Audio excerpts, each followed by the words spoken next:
C'est toujours un plaisir de se retrouver et partager ensemble la parole de Dieu. Que le nom de l'Éternel soit béni.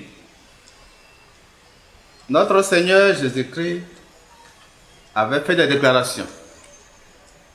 Et certaines de ces déclarations étaient parfois choquantes. Qui parmi vous accepterait qu'on le traite d'enfant? C'est pourtant ce que notre Seigneur a dit aux disciples. Et je dirais à tout chrétien, à travers ces paroles qui sont dans Matthieu chapitre 19, verset 14, qui dit: laissez les petits enfants, ne les empêchez pas de venir à moi, car le royaume des cieux appartient à ceux qui leur ressemblent. Notre Seigneur sait de quoi il parle.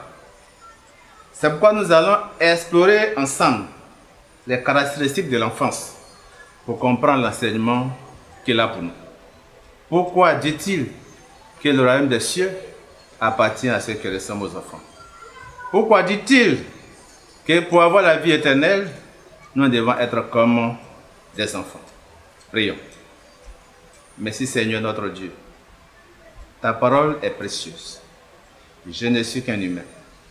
Je suis faible. Viens Seigneur, remplis-moi de ton esprit. Et bénis également ceux qui nous suivent, afin qu'eux aussi soient bénis. Que chacun de tes enfants puisse recevoir la bénédiction que tu as pour nous ce matin, au nom de Jésus-Christ. Amen. Un enfant a des caractéristiques. Première caractéristique que nous allons voir, c'est qu'un enfant, il naît et il grandit. Dans Jean chapitre 3, versets 3 à 6, il est dit: en vérité, je te le dis, si un homme n'est né de nouveau, il ne peut voir le royaume des cieux. On peut s'arrêter là. Il faut naître de nouveau pour voir le royaume des cieux. La naissance. Comme le fœtus naît et commence à vivre en dehors du sein de sa mère, de même le chrétien commence une vie nouvelle, appelée la nouvelle naissance.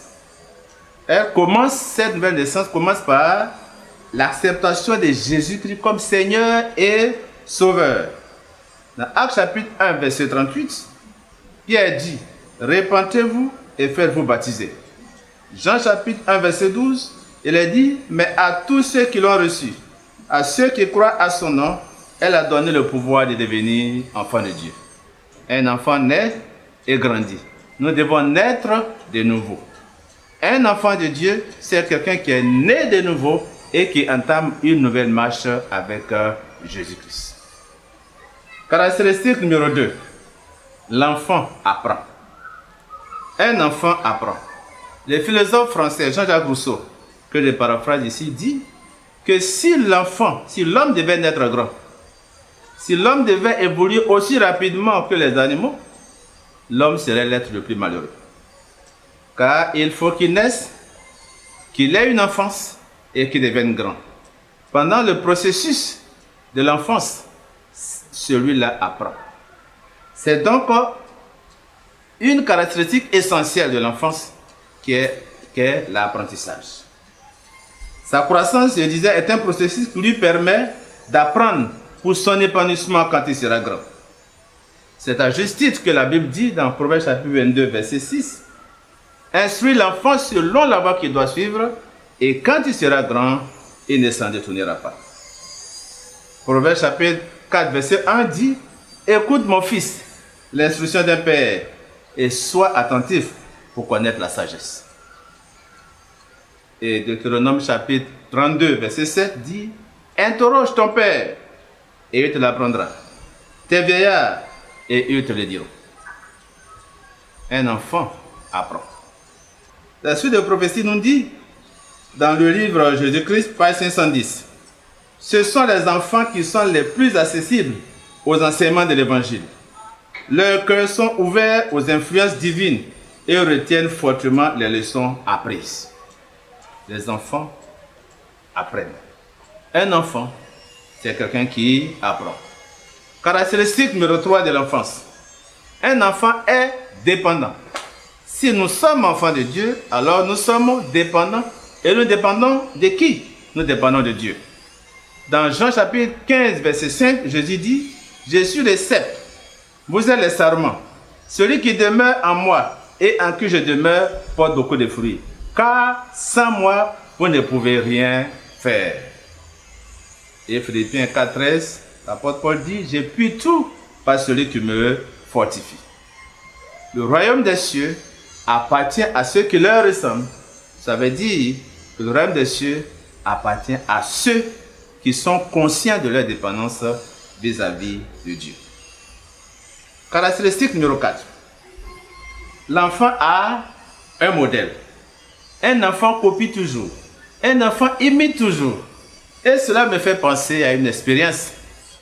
Dans les années 70, Hollywood avait émis un film intitulé « L'homme qui valait 3 milliards » avec Steve Austin. Beaucoup de nos frères, nos aînés, voulaient imiter Steve Austin. Steve Austin était un homme robot qui était fort, qui pouvait soulever lui seul des voitures, qu'il était d'une force extraordinaire. Et même dans le film, quand il courait, c'était à ralenti. Et nos aînés couraient à ralenti au village. Ils voulaient tout soulever.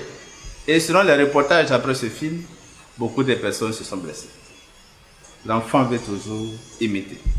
Eh bien, la Bible nous dit, Éphésiens chapitre 5, verset 1, devenez donc des imitateurs de Dieu, comme des enfants bien-aimés. Et dans Jésus-Christ, page 511, nous lisons, Jésus a été le modèle des enfants aussi bien que des grands. Le royaume des cieux appartient à ceux qui leur ressemblent, veut dire, le royaume des cieux appartient à ceux qui ont Jésus-Christ comme modèle. Caractéristique numéro 5. L'enfant a confiance. L'enfant a foi en son père. Il y a ce poème que nos enfants récitent à l'école primaire, moi-même je l'ai récité aussi, de Maurice Carême, qui dit « Mon père aimait mon père à moi. Toi qui me fais bondir sur tes genoux comme un chamois. Que pourrais-je te dire que tu ne sais déjà? Il fait si doux quand ton sourire éclaire tout sur notre toit. Je me sens fort, je me sens roi quand je marche à côté de toi. » Ah oui, l'enfant a confiance. L'enfant croit à son père. L'enfant pense que son père peut tout faire. L'enfant pense que quand son père promet, il va le faire. Un enfant, c'est quelqu'un qui a confiance. Hébreux 11, 1 nous dit que la foi est une ferme assurance des choses qu'on espère, une démonstration de celles qu'on ne voit pas. L'enfant a foi. Une des caractéristiques des enfants de Dieu, c'est la foi. D'ailleurs, Psaume 37, verset 5 dit quoi? Recommande ton sort à l'Éternel, mets en lui ta confiance et il agira. Le royaume des cieux appartient à ceux qui leur ressemblent, veut dire aussi, le royaume des cieux appartient à ceux qui ont confiance en Dieu. Le royaume des cieux appartient à ceux qui comptent sur Dieu. Le royaume des cieux appartient à ceux qui mettent leur confiance en Dieu, quelles que soient les épreuves qu'ils traversent. Mes chers frères et sœurs, aujourd'hui, le monde fait face à une crise, la crise du coronavirus. Et Jésus nous dit ce matin, dans cette crise, beaucoup de choses se passent, beaucoup de choses vont se passer, mais soyez comme des enfants. Car si vous êtes comme des enfants, vous hériterez du royaume des cieux. Vous êtes comme des enfants, c'est ce que Jésus-Christ nous dit. Et dans cette crise, nous sommes appelés à naître de nouveau et à grandir avec Jésus-Christ. Nous sommes appelés à apprendre auprès de Jésus-Christ.